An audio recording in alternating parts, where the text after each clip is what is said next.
ለእንግሊዝ ፕሪሚየር ሊግ ክለቦች የክረምቱ የተጫዋቾች የዝውውር መስኮት የሚከፈተው ነገ ነው።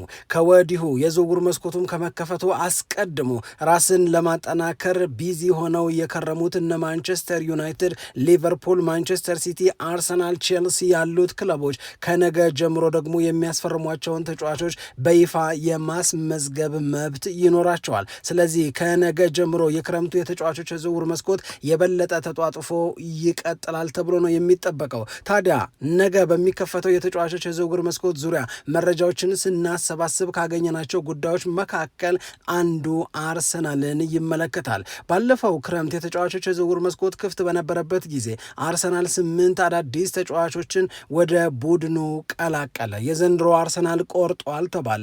እናም አርቴታና ተጫዋቾቹ ላይ የእንግሊዝ ፕሪሚየር ሊግን ዋንጫ የማሸነፍ ግዴታን የቀድሞ ተጫዋቾች እንደዚሁም የክለቡ ደጋፊዎች ጣሉባቸው። እነሱም አሳኩ፣ አደረጉ። አርሰናል ከ22 ዓመታት በኋላ የፕሪሚየር ሊግ ሻምፒዮን ሆነ። አሁንም በጆሽ ክሮንኬ በአርቴታ እና በአንድሪያ ቤርታ መካከል በሚደረግ ምክክር ልክ እንዳምናው ሁሉ ዘንድሮ አርሰናል በጣም ጠንካራ ድሞም በቁጥር በዛ ያሉ ዝውውሮችን ሊያደርግ እንደሚችል መረጃዎች ወጥተዋል። ስለዚህ አርሰናል ልክ እንዳምናው 8 ተጫዋቾችን ወደ ቡድኑ የሚቀላቀል ከሆነ ማን ጎበዝ ነው አርሰናልን ሊያቆም የሚችል ጥያቄን ያስነሳል። በሌላ በኩል ይህንን ማድረግ ለአርሰናል ላይበጀው ይችላል የምንልበትም ምክንያት አለ። ትሰሙታላችሁ። ማንቸስተር ዩናይትድን በተመለከተ ፋብሪዚዮ ሮማኖ ከጥቂት ሰዓታት በፊት አዲስ መረጃን ነግሮናል። በፋብሪዚዮ ሮማኖ መረጃ መሰረት ማንቸስተር ዩናይትድ ትልልቅ ውሳኔዎችን እየወሰነ ይገኛል። ፋብሪዚዮ ሮማኖ እንደተናገረው ከሆነ ኤሊየት አንደርሰንን ለማስፈረም ጠንካራ ፍላጎት የነበረው ማንቸስተር ዩናይትድ ከኤሊየት አንደርሰን ዝውውር ራሱን አርቋል። አሁን ደግሞ ከሌላ ለረጅም ጊዜ ከማንቸስተር ዩናይትድ ጋር ስሙ ተያይዞ ሲነሳ ከነበረ ተጫዋች ዝውውርም ማንቸስተር ዩናይትድ ራሱን ለጊዜው ማራቁን ነው ፋብሪዚዮ ሮማኖ እየነገረን ያለው። የተጫዋቹን ስም አንስተን ማንቸስተር ዩናይትድ ለምን ከዚህ ተጫዋች ዝውውር ራሱን አገለለ የሚለውንም እናነሳለን። ውሳኔው ግን ትልቅ ነው። በሌላ በኩል ብሩኖ ፈርናንዴዥን በማንቸስተር ዩናይትድ ቤት እንዲቆይ ለማድረግ ማንቸስተር ዩናይትድ የሳምንታዊ ደሞዝ ዋጋ የገንዘብ መጠን ጠርቶ ከብሩኖ ፈርናንዴዥ ጋር መነጋገር መጀመሩንም እየሰማን ነው። ይሄ የማንቸስተር ዩናይትድን ደጋፊዎች የሚያስደስት ዩናይትድ እየወሰነው ብቻ ሳይሆን በተግባር እየኖረው የሚገኝ ሌላ ሀቅ ነው። ዓለም ዋንጫን በተመለከተ ቴሪ ዳንኤል ኦንሪ በትላንትናው ዕለት በጣም በብዙ ሶሻል ሚዲያዎች ላይ ሲሰራጭ የነበረን አንድ ነገር መናገሩን ተከትሎ በናይጄሪያ ሄንሪ ላይ ቁጣ ተቀስቅሷል። ናይጄሪያን እንዴት ነው የምታያት? ናይጄሪያን በተመለከተ ያለህ አረዳድ እንዲህ ነው ወይ የሚል ነው የናይጄሪያኖቹ ቁጣ። ለዚህ ናይጄሪያዎች ለፈጠረባቸው የቁጣ ስሜት ቴሪ ዳንኤል ኦንሪ ምላሽ ሰጥቷል። ሌላው ጋናዊው ተጫዋች ቶማስ ፓርቴ ወደ ካናዳ እንዳይገባ መደረጉን ተከትሎ የጋና የውጭ ጉዳይ ሚኒስትር ወጣውንም መግለጫ ይዘናል። ከነ ዝርዝሩ ትሰሙታላችሁ።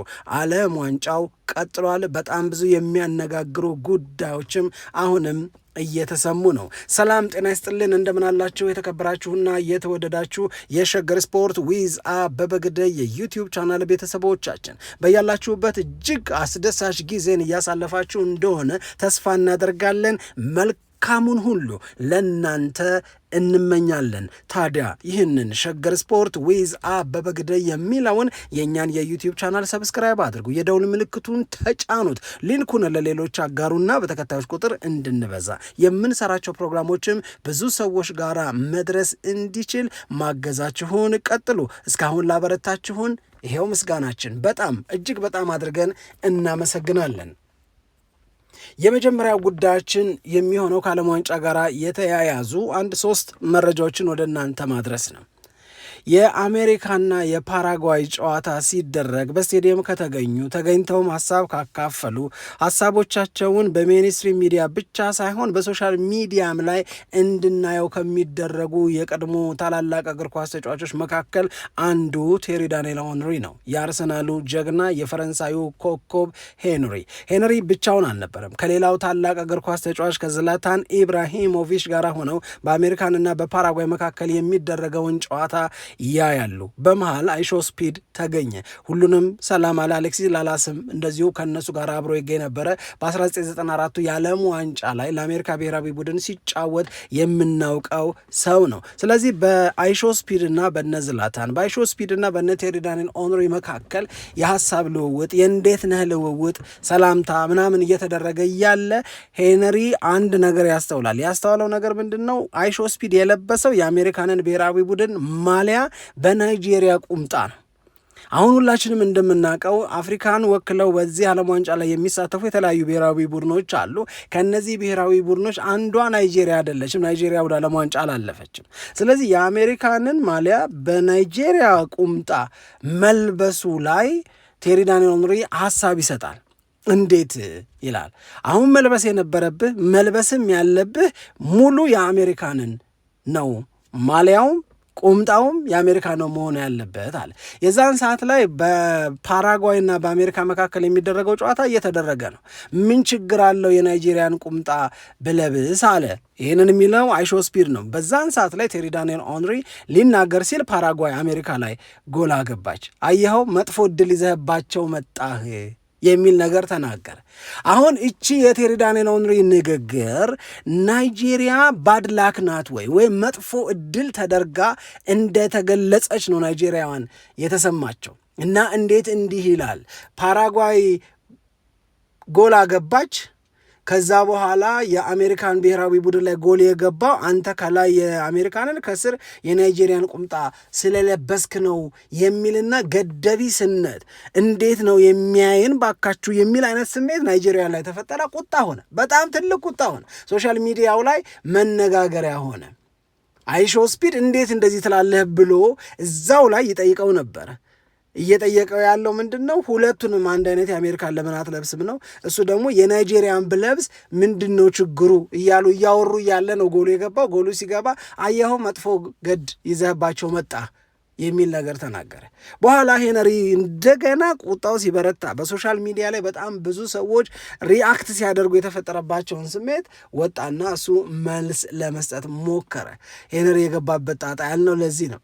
በመልሱ ላይ ምን አለ? እንዴት ናችሁ? የዓለም ዋንጫውን ኢንጆይ እያደረጋችሁት እንደሆነ ተስፋ አደርጋለሁ፣ ደስተኛ ጊዜ የምታሳልፉም እንደሆነ ይሰማኛል የሚል አስተያየትን ሰጥቶ ቅድም የጠቀስነውን እኔ ዝላታን ኢብራሂሞቪችና አሌክሲ ላላስ በነበርንበት ቦታ አይሾ ስፒድ ሲመጣ የተፈጠረውን ነገር አይታችኋል።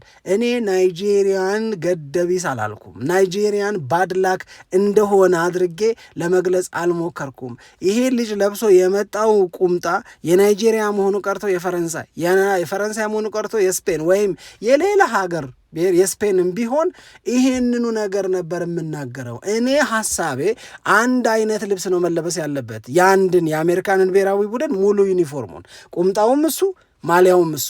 ባዘበራረከው ቁጥር ባድላክ ነው ብዬ ነው የተናገርኩት እንጂ የናይጄሪያ ብቻ ስለሆነ ናይጄሪያን ልብስ መልበስ ወይም የናይጄሪያን ቁምጣ ማድረግ እንደ ዕድለቢስነት ወይም እንደ መጥፎ ገድ ይቆጠራል አላልኩም። የስፔንንም ቢለብስ ይህንኑ ነበር ምለው፣ የፈረንሳይንንም ቢለብስ ይህንን ነበር ብለው፣ የጣሊያንንም ቢለብስ ይህንኑ ነበር የምለው።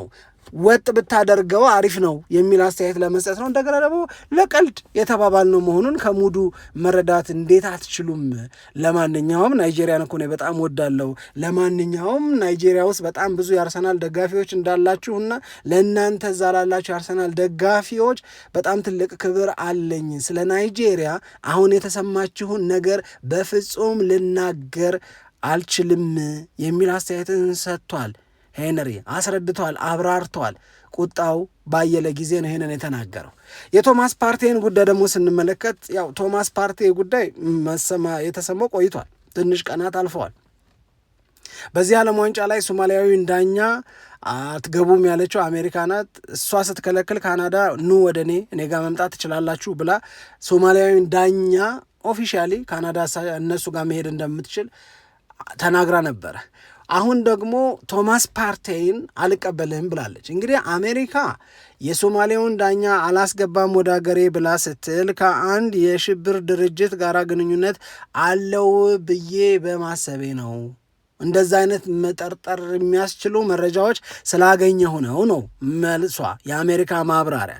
ይሄ ማብራሪያ እየተሰማም ነው ካናዳ ሶማሊያዊ ዳኛ በካናዳ መገኘት የሚፈልጉ ከሆነ ካናዳ መምጣት የሚፈልጉ ከሆነ ልቀበላቸው፣ ወደ ሀገሬ ላስገባቸው ዝግጁ ነኝ ያለችው የአሜሪካንን ከሽብር ጉዳይ ጋር የተያዘውን መግለጫና ሀሳብ ከሰማች በኋላ ነው።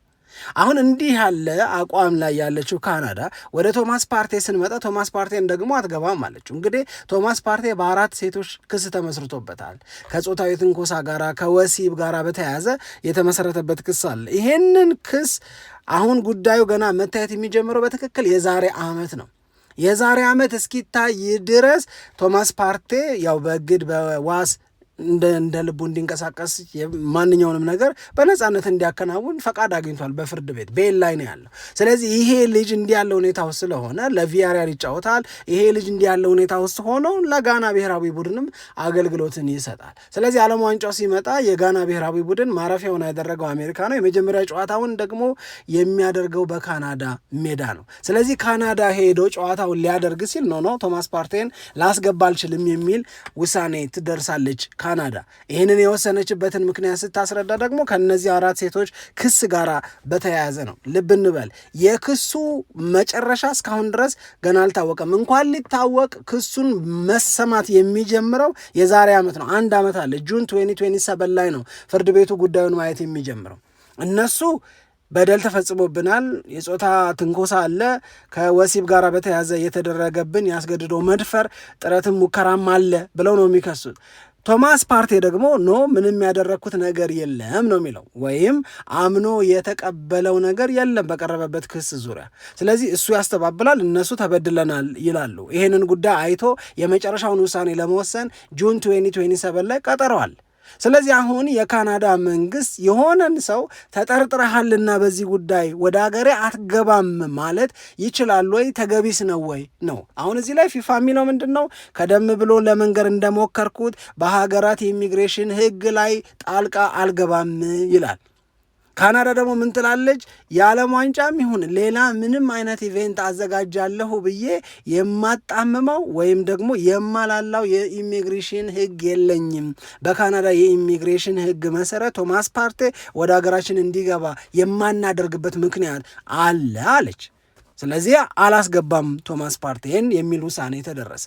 በኋላ የጋና የውጭ ጉዳይ ሚኒስትር በዚህ ጉዳይ ላይ ዝም አልልም ብሎ ሪያክት አደረገ። በጣም ደስ የሚል ሪያክሽን ነው የጋና የውጭ ጉዳይ ሚኒስትር ያደረገው። በነገራችን ላይ ጉዳዩ መቼ የመጨረሻ እልባት ተገኘ? ኦቪየስ ነው እንዴ እሱ ሴቶቹ ላይ በደል ማድረሱ? እነሱ በደል አድርሶብናል ይላሉ፣ ለእነሱ ሊፈረድ ልክ ናችሁ ሊባሉ ይችላሉ። እሱ ምንም አላደረግኩም ይላል፣ ምንም ጥፋተኛ ሆኖ አላገኘነውም ነፃ ነው ሊባል ይችላል።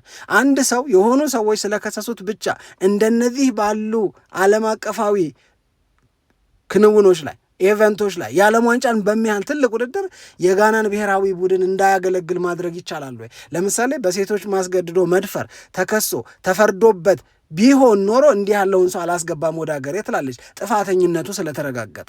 አሁን ግን ገና ጉዳዩ መታየት አልጀመረም፣ ግልጽም የሆነ ነገር የለም። እነሱ እንደሚሉት እናሱ እንደሚለው በጣም የተለያየ ነው። ማን ይርታ ማን የምናውቀው ነገር የለም። በዚህ ሁኔታ ውስጥ የጋናን ጥቅም ማሳጣት እንዴት ይታያል? አሁንም እስከ ማክሰኞ ድረስ የምችለውን በሙሉ አደርጋለሁ ብሎ የውጭ ጉዳይ ሚኒስትሩ አንድም ማብራሪያ ይሰጠኛል፣ በሌላ በኩል ደግሞ ድርጊቱ ትክክል አይደለም የሚል ነገር እያነሳ ነው የሚገኘው። እኔ የእውነት ለመናገር የቶማስ ፓርቴ ነገር አሁንም ልክ ነው ብዬ አላምንም። ልክ ነው ብዬ የማላምንበት ዋነኛው ምክንያት ይሄ ልጅ ቅሬታ ቀረበበት፣ ክስ ተመሰረተበት እንጂ ጥፋተኝነቱ ገና አልተረጋገጠም። ንጹህ ሊሆን ይችላል። በዚህ ንጽህና ውሳኔ ዳኛው የሚያረጋግጡ ከሆነ የዚህ ልጅ በዚህ ውድድር ላይ ለጋና ብሔራዊ ቡድን የመጀመሪያውን ጨዋታ አለማድረግ አላግባብ የተላለፈ ቅጣትና ውሳኔ አይሆንም ወይ የሚል ጥያቄንና ስሜትን ማንጸባረቅ የሚያስችል ነው። ወደ ማንቸስተር ዩናይትድ ጉዳይ እንሂድ። ማንቸስተር ዩናይትድ 2 ነገሮች ላይ ለእኔ በጣም ትልልቅ የሚባሉ ውሳኔዎችን ወስኗል። አንደኛውን እንኳን አደረገው ደስ ይላል በጣም ብለን የምንገልጸው ነው። ብሩኖ ፈርናንዴዥ በሚቀጥለው የ2026/27 እና ቀጥለው በሚመጡ የውድድር ዓመቶች የማንቸስተር ዩናይትድ ተጫዋች ሆኖ እንዲቀጥል ይፈልጋል። በተለይ ዘንድሮ ለማንቸስተር ዩናይትድ ወደ ቻምፒዮንስ ሊግ መመለስ፣ ለማንቸስተር ዩናይትድ 3ኛ ደረጃን ይዞ ማጠናቀቅ በጣም ትልቅ አስተዋጽኦ ከነበራቸው ተጫዋቾች መካከል አንደኛው ብሩኖ ፈርናንዴዥ ነው። ብሩኖ ፈርናንዴዥ እንግዲህ የዚህ የውድድር ዓመት የፉትቦል ራይተርስ አሶሲዬሽንም ኮከብ ነው፣ የፕሪሚየር ሊጉን ኮከብ ነው። ምናልባት ፒኤፍኤውም ኦገስት ላይ የዓመቱን ኮከብ ተጫዋች ሲያወጣ የእግር ኳስ ተጫዋቾች ማህበር እሱኑ ይመርጣል ተብሎ ነው የሚጠበቀው። እንዲህ ባለ ብቃት ላይ ያለው ብሩኖ ፈርናንዴዥ በአንድ የውድድር ዓመት በእንግሊዝ ፕሪሚየር ሊግ ለብዙ አጋጣሚዎች ወይም በ21 ለጎል የሚሆኑ ኳሶችን አመቻችቶ በመስጠትም ሪከርድ ሰበረ። ይሄም በጣም ትልቅ ውጤት ሆነለት። ስለዚህ ቴሪ ዳንኤል ኦንሪ እና ኬቨን ደብሮይነ ይዘውት የነበረውን ሪከርድ ያሻሻለውን ብሩኖ ፈርናንዴዥን በአመቱ የኮከብነትን ክብር ያገኘውን ብሩኖ ፈርናንዴዥን ማንቸስተር ዩናይትድ የራሱ አድርጎ እንዲቆይ በጣም ብዙ ሰዎች ይፈልጋሉ። በተለይ ካዚሜሮን ባጣበት ወቅት እንደገና ብሩኖ ፈርናንዴዥን ማጣት ለማንቸስተር ዩናይትድ መሪውን መነጠቅ ማለት ነው። ኤክስፒሪየንሱን ባንዴ እንዲወሰድበት መፍቀድ ማለት ነው። ስለዚህ ማንቸስተር ዩናይትድ ብሩኖ ፈርናንዴዥን ለማቆየት ከፍተኛ ፍላጎት አለው። ይህንን ፍላጎት ካሪክ ተናግሮታል። ይህንን ፍላጎት ኦማር በራዳም ከዚህ በፊት ተናግረውት ነበረ። ስለዚህ አሁን ማንቸስተር ዩናይትድ ከ350,000 ሳምንታዊ ክፍያ በላይ እየከፈለ ብሩኖ ፈርናንዴዥን ለሚቀጥሉት የውድድር ዓመታት የዩናይትድ ሆኖ እንዲቀጥል ለማድረግ ጥረት ጀምሯል። ጥረቱም ደግሞ በጣም መልካም መንገድ ይዞለታል ነው። ስለዚህ ብሩኖ ፈርናንዴዥ የማንቸስተር ዩናይትድ አምበል፣ የማንቸስተር ዩናይትድ ምልክት፣ ማንቸስተር ዩናይትድ ቤት ውጤታማነት በጠፋበት በቀዘቀዘበት ጊዜ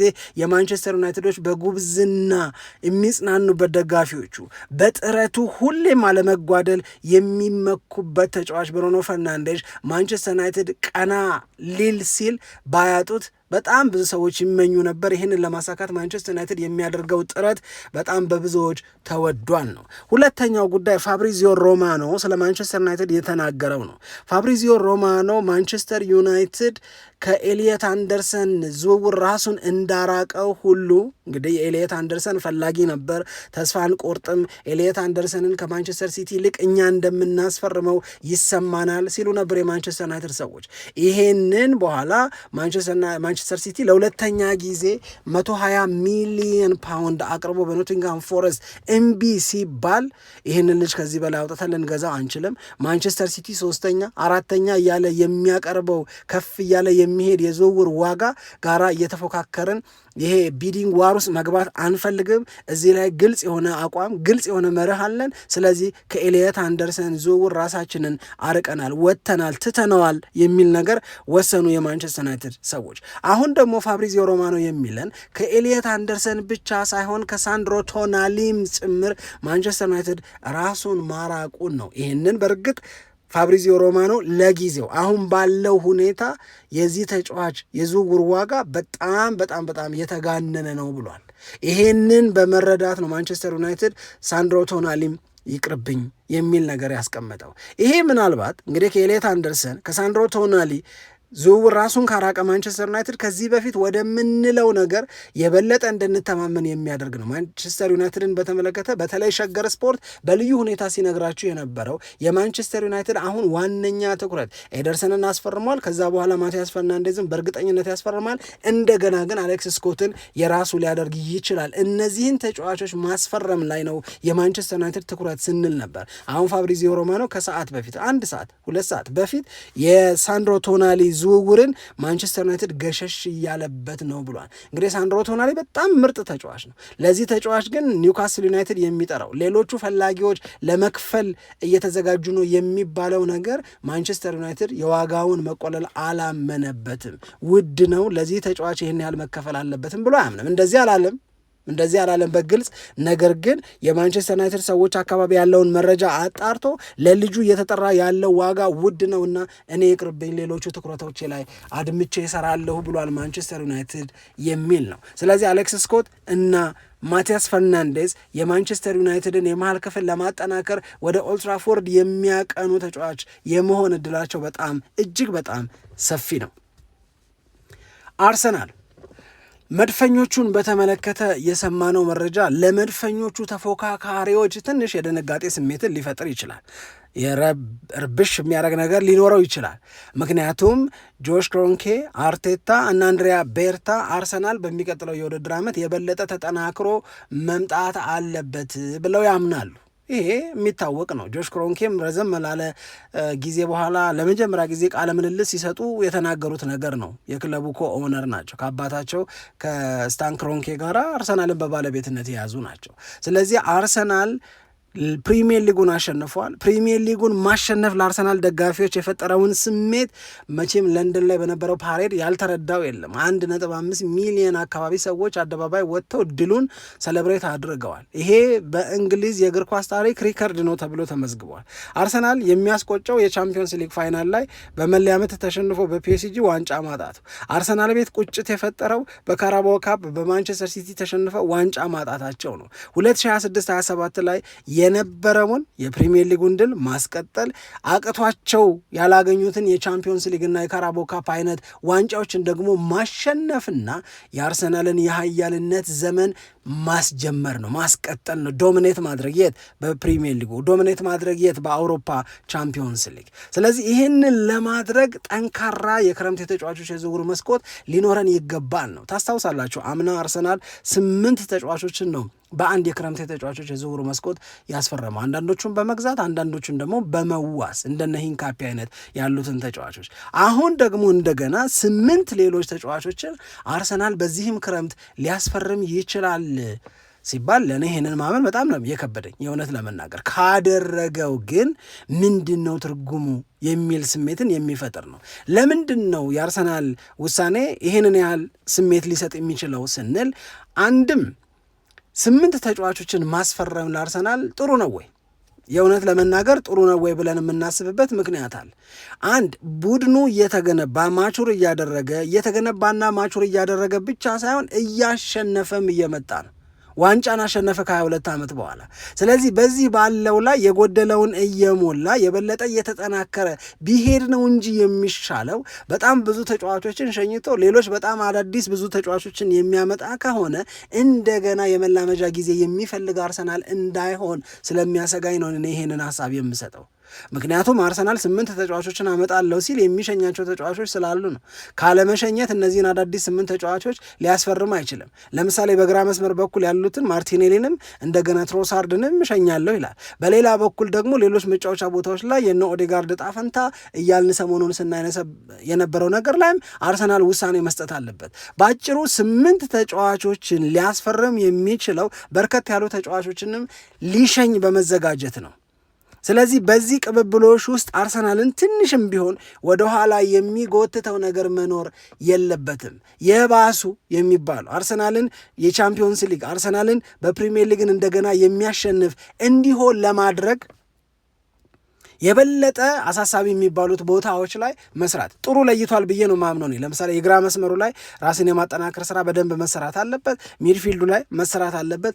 አጥቂው ከነ ቪክቶር ዮኬሬሽ ጋር የሚፎካከር አሪፍ ጎል ለማስቆጠር የሚችል ተጫዋች መምጣት መቻል አለበት። ከክፍት የጨዋታ እንቅስቃሴ የግብ ዕድል እየፈጠሩ ከክፍት የጨዋታ እንቅስቃሴ የሚፈጠሩ ዕድሎችን ወደ ጎልነት እየቀየሩ አርሰናሎች ተሻሽለው የበለጠ ዶሚኔት አድርገው ቻምፒዮንስ ሊጉንም ማሸነፍ እንዲችሉ የሚያግዝ ስራ ነው መሰራት መቻል ያለበት። የአፍርሶ መገንባት ከሆነ ግን በደንብ ማቹር ካደረጉ ክለቦች ጋር ነውና የሚፎካከረው። አሁንም በዚህ ምክንያትና ሰበብ ብልጫ እንዳይወሰድበት ነው። እነ ጆሽ ክሮንኬ ግን የዚህ ክረምት የተጫዋቾች የዝውውር መስኮት ልዩ ይሆናል። ከወዲሁ ሁሉም ክለብ ራሱን ለማጠናከር በደንብ እየሰራ ነው። ምክንያቱም የእኛን በር እያንኳኩ ያሉ ክለቦች አሉ። እገሌ ይሸጣሉ፣ እገሌን ማግኘት ይችላለ ወይ ገሌን ፈልጌው ነበረ፣ በገሌ ጉዳይ ላይ ያላችሁ አመለካከት ምንድን ነው እያሉ እየጠየቋቸው ነው። ስለዚህ ነው ብዙ ክለቦች ወደ እኛም እየመጡ ነው ብለዋል። አርሰናል የትኞቹን ተጫዋቾች ይሸጣል፣ የትኞቹን ተጫዋቾች ያሰናብታል፣ የትኞቹን ተጫዋቾችስ ወደ ቡድኑ ይቀላቅላል? እንግዲህ ይሄ በጣም ስር ነቀል የሚባል አፍርሶ የመገንባት ስራ ሊሰራበት የሚገባ አይነት ቡድን አይመስለኝም። ምክንያቱም ብዙ ነገር ያርሰናል በጣም ጠንካራ ነው። ብዙ ነገር ያርሰናል በጣም ምርጥ ነው። እዛው ላይ ነው መጨመር፣ እዛው ላይ ነው እንጂ መገንባት ይሄ እንደገና አዲስ የሆነ ነገር የመላመጃ ጊዜን የሚጠይቅ ነገር ማድረግ አለበት ብዬ ነው በግሌ አላምንም። አርሰናል ግን እስከ 8 ተጫዋቾች ድረስ ወደ ቡድኑ ሊቀላቀል ይችላል አሉን። በእርግጥ ፋብሪዚዮ ሮማኖ የሚለው ምንድን ነው 3 ወይ 4 ተጫዋቾች አርሰናልን ይቀላቀላሉ ነው። እንደዚሁም ደግሞ እነ ዴቪድ ኦርንስቴን ደግሞ ግፋቢል ቁጥሩን 5 ያደርሱታል። 5ም ከሆነ በቃ ቆንጆ ነው፣ ከ5 ባያልፍ። 8 ከሆነ ግን አይ ቲንክ ኢትስ ጎይንግ ቱ ቢ በጣም ታፍ ነው ለማኔጅ ለማድረግ በጣም አስቸጋሪ ነው የሚሆነው። የአዲስነት ስሜት እንደገና ሊፈጠር ነው። ኬሚስትሪውን ለማምጣት እንደገና ጊዜ የሚፈልግ ነገር እንዳይሆን ነው። አርሰናል ይህን ያህል በጣም ብዙ ተጫዋቾችን አሰናብቶ ሌሎች በጣም ብዙ ተጫዋቾችን አምጥቶ መገንባት የሚፈልግበት ስቴጅ ላይ ያለ አይመስልም። የሚያምረውን አርሰናል የበለጠ ማጠናከር፣ የሚያምረውን አርሰናል ከጨዋታ እንቅስቃሴ እና ከውጤት አንጻር ለመፍጠር ባለው ላይ ጥቂት ጭማሪዎች በቂ ናቸው ብዬ ነው እኔ የማምነው። አርሰናል ግን እስከ 8 ሊያደርሰው ይችላል ዘንድሮም ልክ እንዳምናው ተብሏል። ይሄ ለመድፈኞቹ ደጋፊዎች ምን ስሜት እንደሚፈጥር ስትጽፉት ብናየው በጣም ደስ ይለናል። ለማንኛውም አብራችሁን ስለነበራችሁ እጅግ በጣም አድርገን እናመሰግናለን። የዓለም ዋንጫው ይመቻችሁ። አዳዲስ ከክለቦች ጋር የተያዙ ጉዳዮችን ይዘን ደግሞ ተመልሰን እንመጣለን። በያላችሁበት ሰላም ለእናንተ ይሁን። ኢትዮጵያ ለዘለዓለም ትኖር።